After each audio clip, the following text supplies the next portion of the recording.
Bismillahirrahmanirrahim. Assalamualaikum warahmatullahi wabarakatuh. Alhamdulillahilladzi bi ni'matihi tatimmus shalihat wa bi fadlihi tatanazzalul khairat wa bi 'izzatihi taksuru bihal barakat.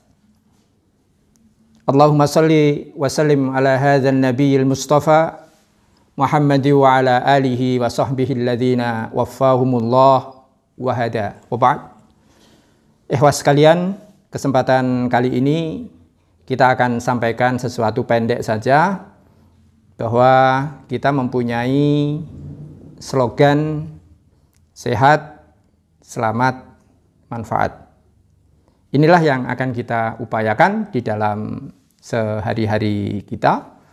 Maka sehat itu menjadi sesuatu yang harus menurut saya, karena ibadah ini tidak bisa kita tegakkan bersama-sama ketika kita dalam keadaan sakit.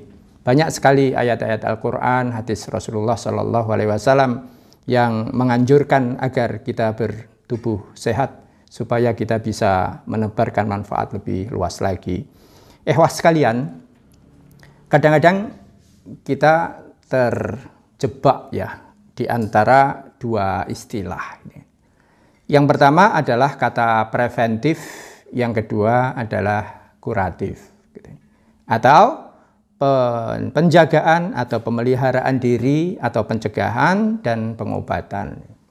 Banyak orang yang sesudah sakit, itu baru kemudian, mohon maaf ini, pekarangan rumah dijual, mobil dijual, apapun aset yang dimiliki ini sampai dengan harus dijual. Untuk apa? Untuk sehat.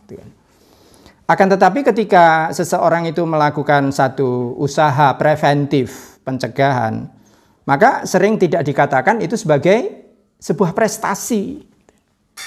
Jadi mohon maaf kalau misalnya saya dalam keadaan sehat, prima, masih bisa donor darah, alhamdulillah, masih bisa renang, ya bisa 30 kali lap kali 50 meter, jadi hampir 1,5 kilometer itu berenang gitu. Orang akan mengatakan itu biasa saja gitu kan. Itu bukan prestasi gitu. Sebab apa? Sebab tidak ada gejala apapun di dalam tubuh saya, di dalam aktivitas saya, ini tidak ada gejala apapun gitu. Nah, tetapi begini, kalau misalnya tangan kita luka, kemudian kita kasih betadin, lalu sembuh. Yang kemudian kita katakan, umum katakan adalah, yang hebat apanya? Yang hebat betadinnya, yang hebat obatnya, yang berprestasi apanya? Yang berprestasi adalah obatnya itu. Stroke, kemudian opnam, kemudian sudah habis biaya banyak sekali. Termasuk apa? Termasuk kerabat keluarganya pasti akan ikut merasakan, ikut sibuk, ya. Ikut kehilangan waktu, kehilangan tenaga, kehilangan biaya gitu. Tapi ini kemudian tidak dihitung.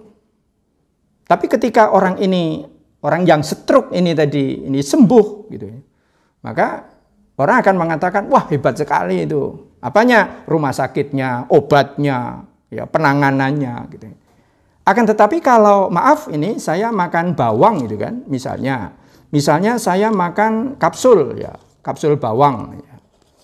Kapsul bawang ini cukup hanya dengan dua kapsul ini masing-masing ini 500 gram.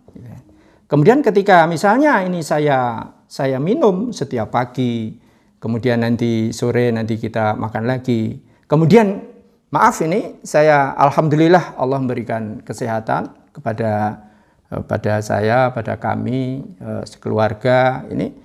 Orang tidak mengatakan itu berprestasi. Kenapa? Karena ini areanya adalah area preventif, area pencegahan. Nah, berprestasi itu kapan? Berprestasi itu nanti kalau saya sakit, gitu kan. Kalau saya kena diabetes, kalau kolesterol saya buruk, gitu kan. Kalau kemudian nanti saya kena stroke, nauzubillah gitu kan. Nah, ini baru kemudian sesudah diobati, baru orang akan mengatakan, wah itu hebat, itu diapresiasi gitu kan. Itu yang namanya juara, itu yang namanya hebat. Tapi kalau pagi Jumat ya, kita berenang, kemudian kita makan ini, maaf. Ini nanti bisa kita makan ya, ini saya membiasakan makan ini. Maka orang kemudian tidak mengatakan bahwa ini berprestasi. Maaf, bismillah.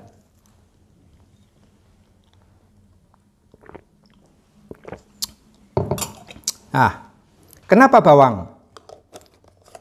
Sejak Nabi Musa alaihissalam, ini Bani Israel itu pernah sampai meminta kepada Nabi Musa, wa idh qultum ya Musa lan nasbiro ala ta'amin wahidin. Wahai Musa, kami ini tidak sabar kalau kita ini dikasih makan satu saja, satu jenis saja. Fad'u lana rabbaka yukhrij lana.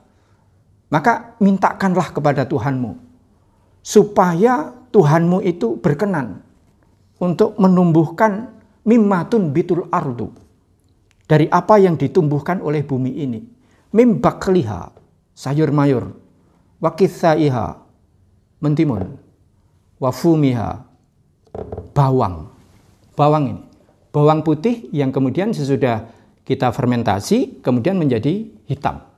Ini yang kemudian sering terkenal sekali dengan istilah black garlic atau bawang hitam. Ini bawang lanang ya.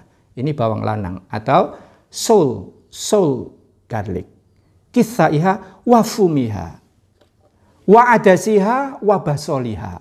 Kacang adas dan bawang merah. Jadi, sekalian, sekali lagi, ketika kita mengkonsumsi sesuatu, menjaga kesehatan kita dengan pola makan yang baik, dengan pola makan yang benar, dengan istirahat yang cukup, dengan olahraga.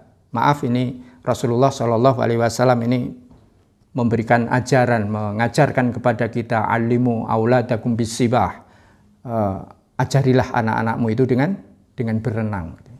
Maka alhamdulillah sampai hari ini saya mengistiqomahkan renang, termasuk juga makanan yang seperti ini. Ini makanan. Gitu. Jadi, sekalian, ada di dalam bawang yang sudah saya coba pelajari dari berbagai literatur. Ini ternyata memberikan manfaat yang sangat besar sekali. Nah, ini bawang hitam. Ya, silakan nanti kawan-kawan sekalian, sekalian nanti bisa melihat di YouTube, bisa melihat di Google apa manfaat dari bawang hitam itu. Dan ini rasanya manis sekali. Ya. Ini kita tinggal makan, kunyah, kemudian sebaiknya nanti dilarutkan dengan air putih. Enak. Manis.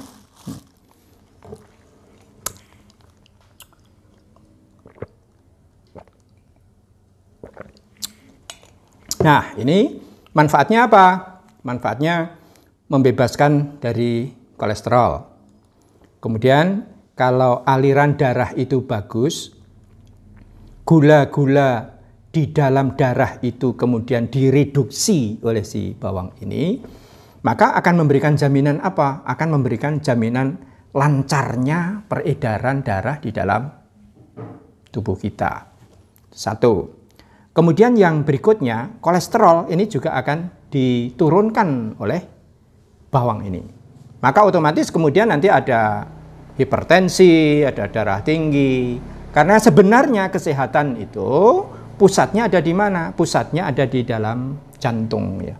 Yang kalau Rasulullah SAW pernah mengingatkan kita ala inna fil jasadi mudghah. Ingatlah bahwa di dalam tubuh manusia itu ada mudghah. Ada segumpal daging. Segumpal daging itu apa? Jantung itu. Fa'in soluhat, kalau jantung itu sehat, ya, bersih, bagus, ya, kinerjanya prima, soluha sairu jasadihi, maka akan sehatlah, akan baguslah organ tubuh semuanya. Jadi sekalian, demikian gambaran pendek saja ini dari manfaat manfaat bawang hitam. Nanti lebih lanjut bisa nanti dicari di dalam informasi. Sekarang ini sudah mudah ya, sekarang ini serba mudah sekarang. Untuk apa? Untuk mencari informasi apa yang kita inginkan. Tentunya kemudian bagus juga apabila bersamakan dengan madu. Nah, usahakan madu yang murni, gitu kan. Nah, memang kita agak kesulitan itu untuk menandai madu mana yang bagus, madu mana yang murni, mana yang tidak, gitu kan. Nah, hemat saya yang paling proven, ini yang paling bisa dibuktikan, paling bisa diandalkan adalah apabila itu melalui uji lab. Atau setidaknya kita tahu sanad. Mohon maaf ini kalau saya menggunakan madu ini karena saya tahu ini siapa yang mengambil, siapa yang memanen, prosesnya bagaimana, sehingga insya Allah ini madu yang murni yang biasa kita konsumsi sehari-hari. Demikian sekalian, sekali lagi sebenarnya akan lebih mudah preventif daripada kuratif. Akan lebih mudah menjaga. Jadi kalau kita ini bisa menjaga diri, paling tidak itu saya akan menjaga diri saya, ku anfusakum. Baru kemudian wa ahlikum, baru kemudian keluarga. Sesudah diri, kemudian keluarga, baru kemudian mudah-mudahan bisa memberikan manfaat kepada masyarakat luas. Gitu. Jadi demikianlah sekalian, sekedar sekilas ya. Ternyata kuratif itu lebih mahal. Jadi pengobatan itu akan lebih mahal. Kapan? Jika sudah terkena. Gitu ya. Maka melakukan upaya kesehatan preventif ini tentunya ini membutuhkan kesadaran yang tinggi. Membutuhkan pemahaman jangka panjang yang lebih baik daripada orang-orang yang saudara-saudara kita yang sudah terlanjur kena sakit, jatuh sakit, baru kemudian nanti akan diupayakan pengobatannya, akan diupayakan dan lain sebagainya. Tentu itu akan lebih susah. Yang susah bukan hanya diri sendiri, anak kita akan menjadi susah, keluarga kita akan menjadi susah, kawan-kawan mungkin juga akan menjadi lebih susah. Jadi sayangnya bahwa herbal itu mempunyai kinerja. Kinerjanya apa? Kinerjanya lambat. Karena produk-produk herbal, makanan herbal, ini yang akan diperbaiki apanya? Yang akan diperbaiki adalah tingkat selnya, kemudian nanti ada regenerasi ya, regenerasi sel, kemudian bagian-bagian yang rusak ini kemudian diperbaiki, sehingga tentu itu akan membutuhkan waktu yang lebih lama. Maka disinilah perlu kesadaran dan kesabaran kita sekalian. Demikianlah sekalian, salah satu amalan yang Allah Ta'ala jelas sudah menyarankan kepada kita, kulu mir rizqillahi halalan thayyiba. Makanlah dari rezeki yang sudah kami berikan itu, makanan-makanan yang halal dan baik. Mudah-mudahan ini termasuk hal yang baik. Sekali lagi, kita mempunyai barang ini black garlic, bawang hitam murni. Kemudian ini yang sudah kita kapsulkan, ini murni masih putih, kemudian kita kapsulkan. Dan satu lagi kita mempunyai madu insya Allah ini murni karena kita tahu sanadnya siapa yang mengambil dan lain sebagainya. Demikian kurang dan lebihnya mohon maaf. Hadanallah wa iyyakum ajmain. Subhanakallahumma wa bihamdika asyhadu an la ilaha illa anta astaghfiruka wa atubu ilaik. Assalamualaikum warahmatullahi wabarakatuh.